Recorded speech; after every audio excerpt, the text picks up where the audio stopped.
Okay, today is the 12th of August, and we come to Majjhima Nikaya Sutta 58, Abhayarajakumara Sutta, to Prince Abhaya.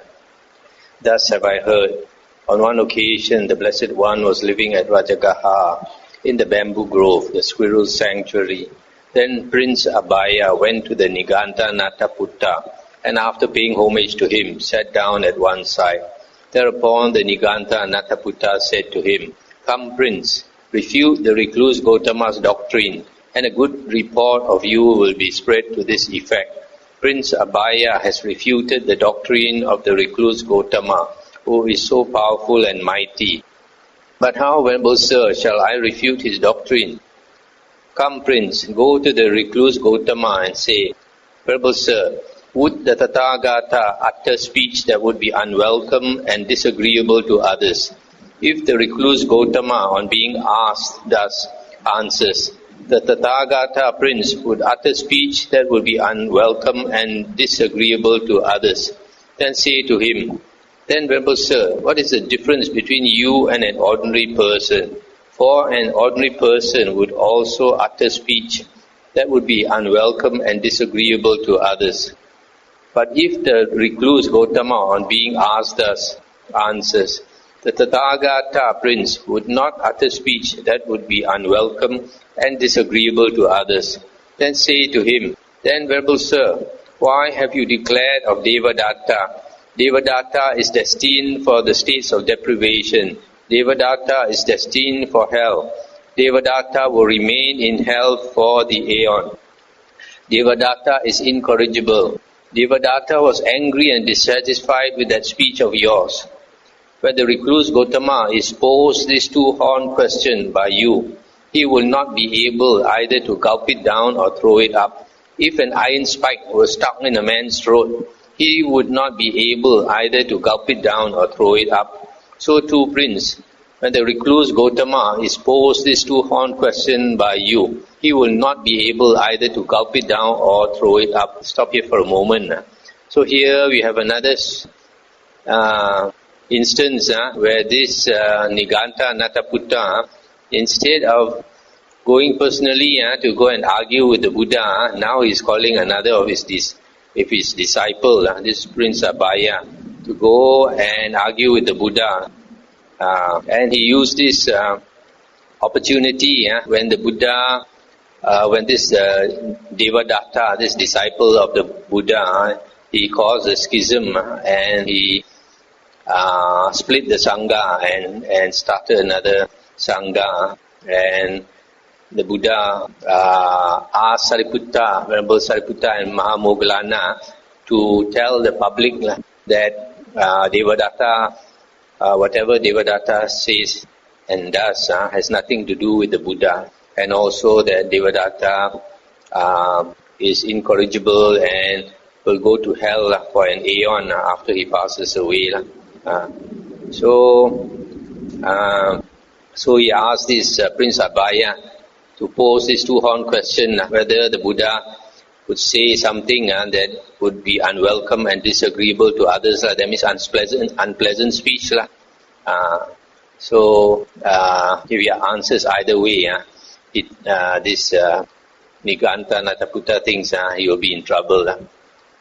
"Yes, venerable sir," Prince Abhaya replied. Then he rose from his seat, and after paying homage to the Niganta Nataputta, keeping him on his right, he left and went to the Blessed One. After paying homage to the Blessed One, he sat down at one side, looked at the sun and thought, "It is too late today to refute the Blessed One's doctrine. I shall refute the Blessed One's doctrine in my own house tomorrow." Then he said to the Blessed One, "Venerable sir, let the Blessed One with 3 others consent to accept tomorrow's meal from me." The Blessed One consented in silence. Then, knowing that the Blessed One had consented, Prince Abhaya rose from his seat, and after paying homage to him, keeping him on his right, he departed. Stop here for a moment. So here, this Prince Abhaya, he thought it was too late to argue with the Buddha because it might take some time.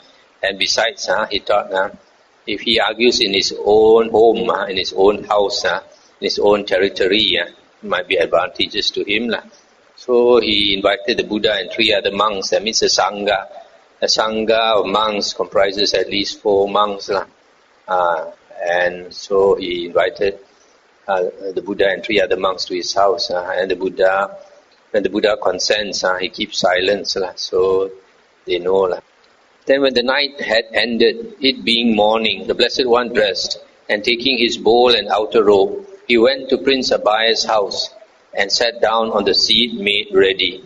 Then with his own hands, Prince Abhaya served and satisfied the Blessed One with various kinds of good food.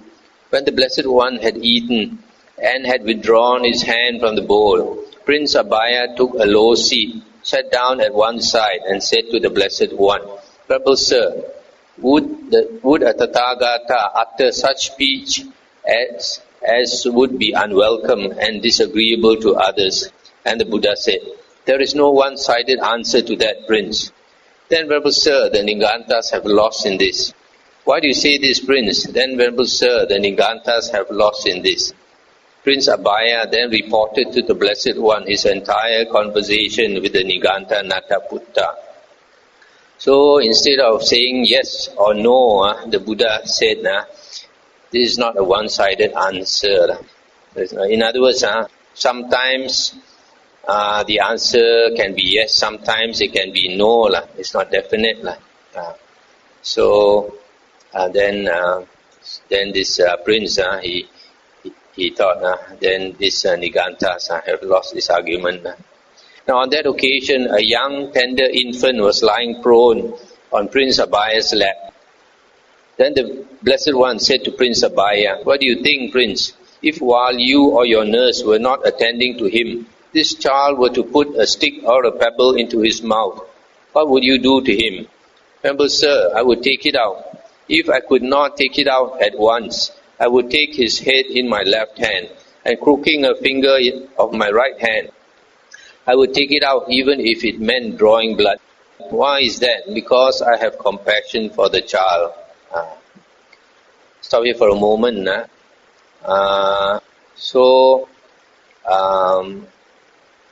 This action of putting the finger into the child's mouth and taking out the stone, even if it meant causing blood to flow, is, you can say, action that is unwelcome and disagreeable to the child. But in this case, it's necessary, otherwise he'll choke to death. So by this example, the Buddha is trying to say that sometimes, out of compassion, he may utter a speech that would be unwelcome and disagreeable to the person, but it is necessary, and it is because of compassion that he has to speak like that, just as in this case, although that action is disagreeable and unwelcome to the child, yet it is necessary, so he has to do it. Then the Buddha continued, "So too, Prince, such speech as the Tathagata knows to be untrue, incorrect and unbeneficial, and which is also unwelcome and disagreeable to others, such speech the Tathagata does not utter. Such speech as the Tathagata knows to be true and correct, but unbeneficial, and which is also unwelcome and disagreeable to others, such speech the Tathagata does not utter. Such speech as the Tathagata knows to be true, correct and beneficial, but which is unwelcome and disagreeable to others, the Tathagata knows the time to use such speech. Such speech as the Tathagata knows to be untrue, incorrect and unbeneficial, but which is welcome and agreeable to others, such speech the Tathagata does not utter. Such speech as the Tathagata knows to be true and correct but unbeneficial, and which is welcome and agreeable to others, such speech the Tathagata does not utter. Such speech as the Tathagata knows to be true, correct and beneficial, and which is welcome and agreeable to others. The Tathagata knows the time to use such speech. Why is that? Because the Tathagata has compassion for beings. Let's stop here for a moment. So here you see what the Buddha is trying to say is that he utters speech that is true, correct, and beneficial to others. And whether it is welcome or not to others, he knows the time to use it because of compassion for beings. He has to speak what is true, what is correct, and what is beneficial.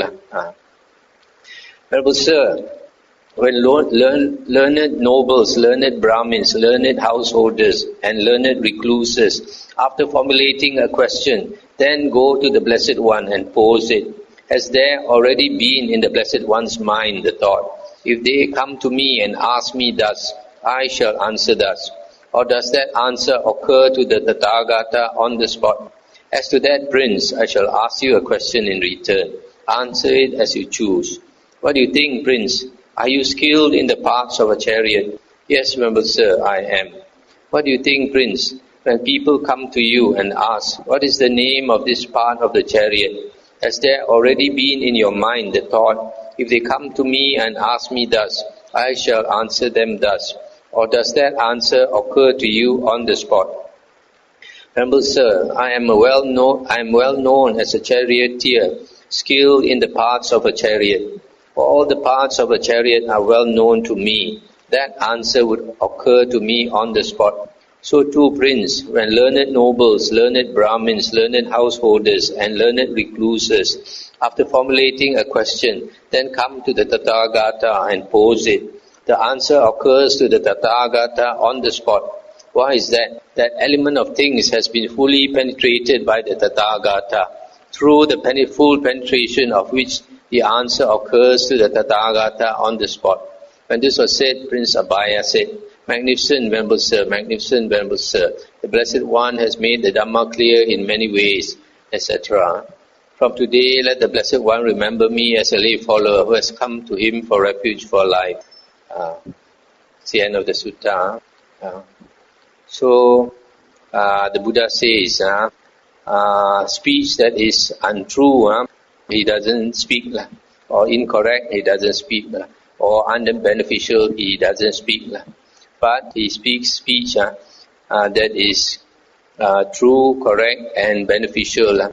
And whether that speech is welcome and agreeable to others or not, since it is beneficial to others, he will still say it, but he will know the right time to use that speech out of compassion for beings. So in the end, you see, this Prince Abhaya, he switched his loyalty from the Nigantas to the Buddha and his disciples. That's the end of the sutta. Now let's go to Sutta 59. Bahuvedaniya Sutta, the many kinds of feeling. Thus have I heard. On one occasion, the Blessed One was living at Savatthi in Jeta's Grove, Anathapindika's park. Then the carpenter Panchakanga went to the Venerable Udayin, and after paying homage to him, he sat down at one side and asked, Venerable Sir, how many kinds of feeling have been stated by the Blessed One? 3 kinds of feeling have been stated by the Blessed One, householder. Pleasant feeling, painful feeling, and neither painful nor pleasant feeling. These 3 kinds of feeling have been stated by the Blessed One.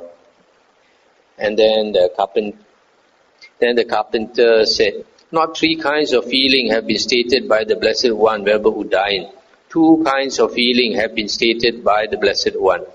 Pleasant feeling and painful feeling. This neither painful nor pleasant feeling has been stated by the Blessed One as a peaceful and sublime kind of pleasure. A second time and a third time, the Venerable Udayin stated his position, and a second time and a third time, the carpenter Panchakanga stated his. But the Venerable Udayin could not convince the carpenter Panchakanga, nor could the carpenter Panchakanga convince the Venerable Udayin. So it looks from here, both of them also know the Dhamma to a certain extent, and so they could not agree with each other. The Venerable Ananda heard their conversation. Then he went to the Blessed One, and after paying homage to him, he sat down at one side and reported to the Blessed One the entire conversation between the Venerable Udayin and the carpenter Panchakanga. When he had finished, the Blessed One told the Venerable Ananda, Ananda, it was actually a true presentation that the carpenter Panchakanga would not accept from Udayin, And it was actually a true presentation that Udayan would not accept from the carpenter Panchakanga. I have stated 2 kinds of feeling in one presentation. I have stated 3 kinds of feeling in another presentation. I have stated 5 kinds of feeling in another presentation. I have stated 6 kinds of feeling in another presentation. I have stated 18 kinds of feeling in another presentation. I have stated 36 kinds of feeling in another presentation. I have stated 108 kinds of feeling in another presentation. That is how the Dhamma has been shown by me in different presentations. When the Dhamma has been thus shown by me in different presentations, it may be expected of those who will not concede, allow and accept what is well stated and well spoken by others, that they will take to quarreling, brawling and disputing, stabbing each other with verbal daggers. But it may be expected of those who concede, allow and accept what is well stated and well spoken by others, that they will live in concord, with mutual appreciation, without disputing, blending like milk and water, viewing each other with kindly eyes. Stop here for a moment. So here the Buddha says both of them are correct to a certain extent, and the Buddha says he has stated there are very many types of feelings in different ways. Ananda, there are these 5 chords of sensual pleasure. What are the 5? Forms cognizable by the eye that are wished for, desired, agreeable and likable, connected with sensual desire and provocative of lust. Similarly, sounds cognizable by the ear, odors, flavors, tangibles that are wished for, desired, agreeable, likable, connected with sensual desire and provocative of lust. These are the 5 chords of sensual pleasure. Now the pleasure and joy that arise dependent on these 5 chords of sensual pleasure are called sensual pleasure. Should anyone say, that is the utmost pleasure and joy that beings experience, I would not concede that to him. Why is that? Because there is another kind of pleasure, loftier and more sublime than that pleasure.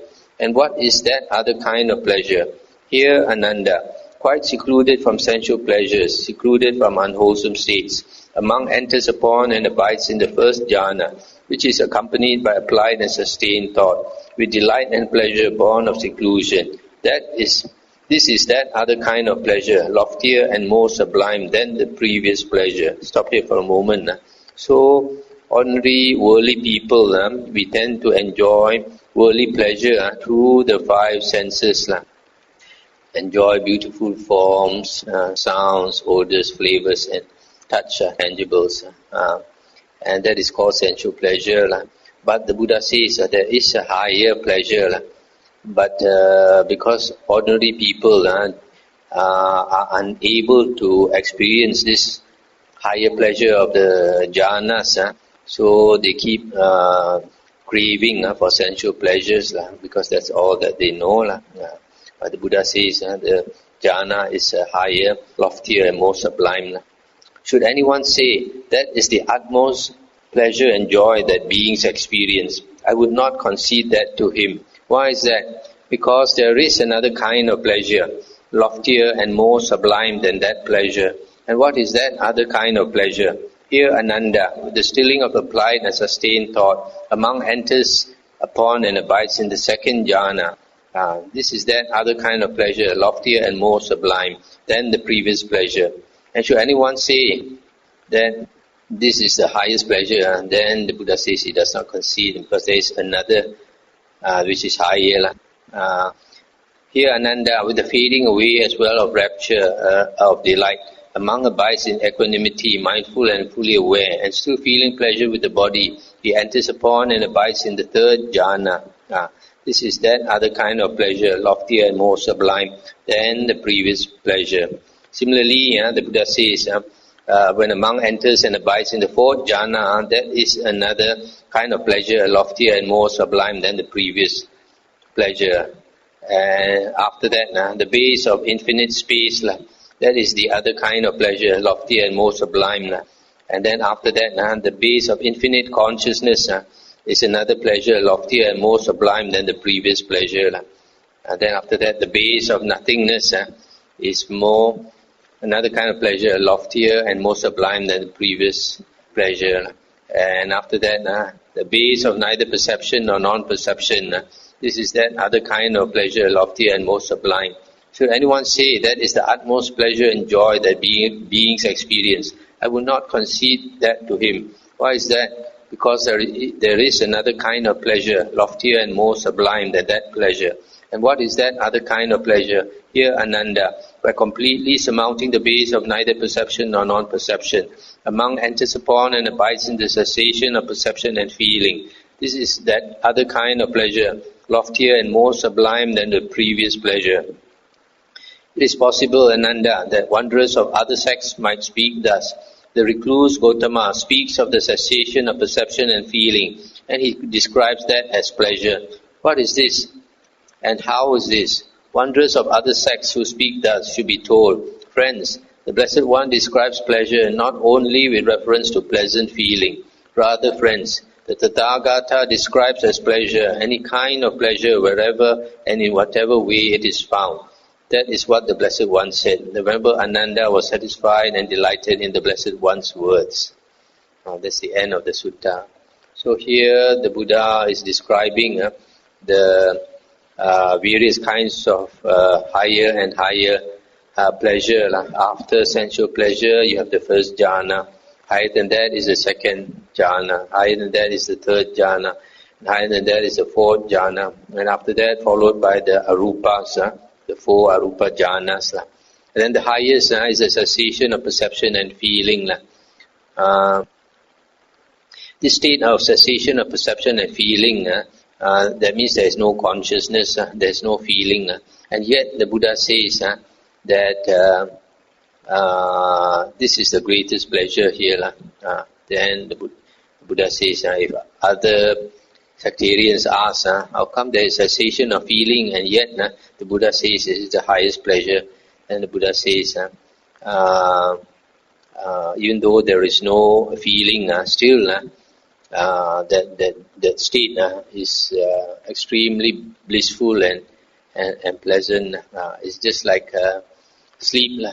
When we go into the deep state of sleep and we are not dreaming, we are not aware of anything. And because there is no, in that state, there is no sense of I existing. And when there is no I existing, you are totally relieved of all pressures, released from all fears, everything. So the Buddha says, Nibbana, Nibbanang Paramang Sukhang. Nibbana is the highest bliss. And this cessation of perception and feeling is that state of parinibbana where the six consciousnesses stop. The six sense consciousness stop. And that is the greatest bliss. We find in that state, in the Kevada Sutta of the Digha Nikaya, that there is another type of consciousness in that state of Nibbana, but it is not normal consciousness. This is a type of consciousness without an object. It is bright and boundless. So this sutta is about the various kinds of feelings